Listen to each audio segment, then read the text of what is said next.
नमस्कार। सबसे पहले तो मैं अपना परिचय देता हूँ। मेरा नाम डॉक्टर शैलेश रोसा है। गांव सरकपुर, ज़िला गौतम बुद्ध नगर, उत्तर प्रदेश। मेरी जो शिक्षा हुई है वो अल्टरनेट मेडिसिन यानी कि वैकल्पिक चिकित्सा पद्धति, जिसमें बीएमएस है, डीएनवाईएस है और इलेक्ट्रो होम्योपैथी में एमडी, साथ में पंचगव्य है यानी कि जो गौमाता है, गाय है, उससे मिलने वाले जो पंचगव्य उसमें एमडी है। और holistic science and cancer research पे मेरी अमेरिका में फ्लोरिडा है, वहाँ की एक यूनिवर्सिटी है, सोशल अवेयरनेस पीस यूनिवर्सिटी, वहाँ से मेरी पीएचडी है। देखिए, जहाँ तक कृषि की बात आती है, स्वास्थ्य की बात आती है या धन की बात आती है, पुत्र की बात आती है, समाज की बात आती है, बल की बात आती है, तो इन सभी की प्राप्ति जो है वो श्रीमद् भगवत गीता के आधार पे वो देसी गौ माता से ही है। आपको ये ध्यान रखना है कि जीवन में अगर आपको कृषि को उन्नत बनाना है, कृषि की जो दिशा है, जो रूप है, जो प्रारूप है, जो उसकी क्रियात्मक जो विज्ञान के दृष्टिकोण से अगर मैं बात करूं, तो वो देसी गौ माता के गौवों के बिना संभव ही नहीं है।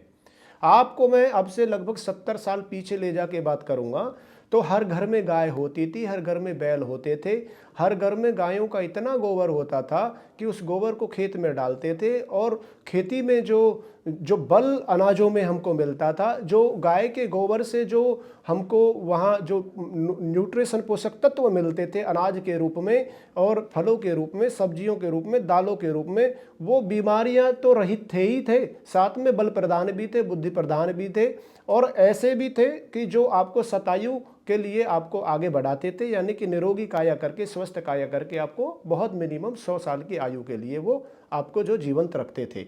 तो जब तक देखिए, मैं एज ए प्रोफेशन मतलब मैं डॉक्टर हूं, तो मैं इसको बहुत बारीकी से समझ के आपको समझाने की कोशिश कर सकता हूं, क्योंकि मैं हर दिन जब मेरे पास रोगी आते हैं, तो जब मैं रोगियों को देखता हूं तो उनसे मैं बात करता हूं कि ये बीमारियां,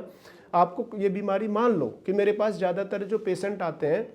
किडनी फेलियर के बहुत तेज़ी से बढ़ रहे हैं और कैंसर के। और ऐसा नहीं है, देखिए, शायद भगवान धन्वंतरी जी भी 100 से 100% लोगों को शायद नहीं ठीक कर पाए होंगे। तो ऐसा नहीं है कि सभी रोगी यहाँ आने वाले ठीक होते हैं, ज़्यादातर लोग ठीक होते हैं कैंसर के। तो मैं उनसे यही पूछता हूँ, वो भी मेरे से सवाल करते हैं कि हमको डॉक्टर साहब ये बताइए कि ये कैंसर इतनी तेज़ी से क्यों बढ़ रहा है यार, हमको क्यों हो गया? हमने तो अपने जीवन में कभी तंबाकू नहीं खाया, कभी मांस मच्छी नहीं खाया, कभी शराब नहीं पी, कभी किसी के साथ गलत नहीं किया, लेकिन ये हो कैसे गया? तो ध्यान ये रखना है कि होने के पीछे बहुत सारे कारण हैं। उन सभी कारणों में से एक मुख्य कारण ये भी है कि अब जो अनाज, जो सब्जियां, जो दालें, जो फल, जो फूल, जो पत्ती, जो वनस्पति, जो औषधि आप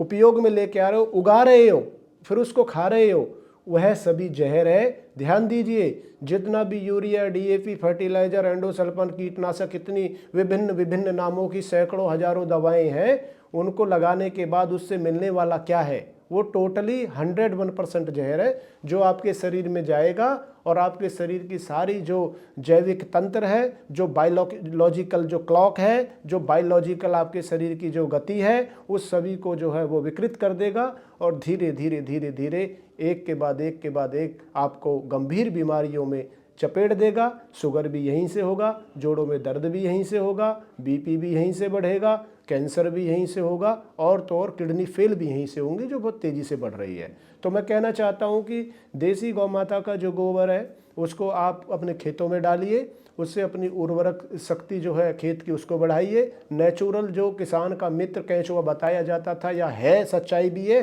क्योंकि केंचुआ 9 फीट नीचे जाता है, जिस रास्ते से जाता है उस रास्ते से कभी नहीं आता, दूसरे रास्ते से आता है। तो ध्यान दीजिए, 9 फुट जब वो नीचे जाएगा तो सूरज का प्रकाश, हवा और पानी नीचे जाएगा, तो फसल के लिए एक उर्वरक का काम करेगी, जो उसमें उन्नति देगी और निरोगी भी रहेगी। तो देसी गौ माता के जो गौओं का उपयोग, आप इसमें छाछ भी उपयोग में आती है। जब मेरे से बहुत सवाल करते हैं आके, जी कोई फसल होती नहीं, कीड़ा लग जाते हैं, कीटनाशक लग जाते हैं, तो मैं उनको यही बोलता हूँ कि आप थोड़ा सा समझदार बनिए, थोड़े से होशियार बनिए। इन चीज़ों की जगह जगह बहुत जगह प्रशिक्षण लेते हैं। मेरे बहुत अच्छे जानकार हैं ताराचंद वेल जी, वो बहुत अच्छा इस देश में प्राकृतिक खेती पे काम करते हैं। उनके गुरुजी जो हैं वो भी बहुत अच्छा काम कर रहे थे उस पे, सुभाष पालेकर जी। और भी बहुत सारे ऐसे मित्र हैं जो देश में बहुत अच्छे ऐसे किसान लाखों करोड़ों हैं जो अच्छा काम कर रहे हैं उस पे, किस पे की प्राकृतिक खेती पे, गाय को साक्षी या गाय को प्रधानता, गाय को मुख्य मानते हुए। तो गाय का कृषि में, गाय का स्वास्थ्य में, गाय का जीवन में, गाय का बल प्रदान करने में, गाय का उन्नति प्रदान करने में, गाय का धन प्रदान करने में, वह सभी बहुत बड़ा योगदान है। इसको हम समझें और अपने जीवन में लेकर आएं और भारत को अपने आप से लेके, अपने परिवार से लेके, पड़ोस से लेके, संपूर्ण भारत को ही नहीं पूरे विश्व भर को स्वस्थ बनाने में एक दूसरे का सहयोग करते हुए आगे बढ़ें।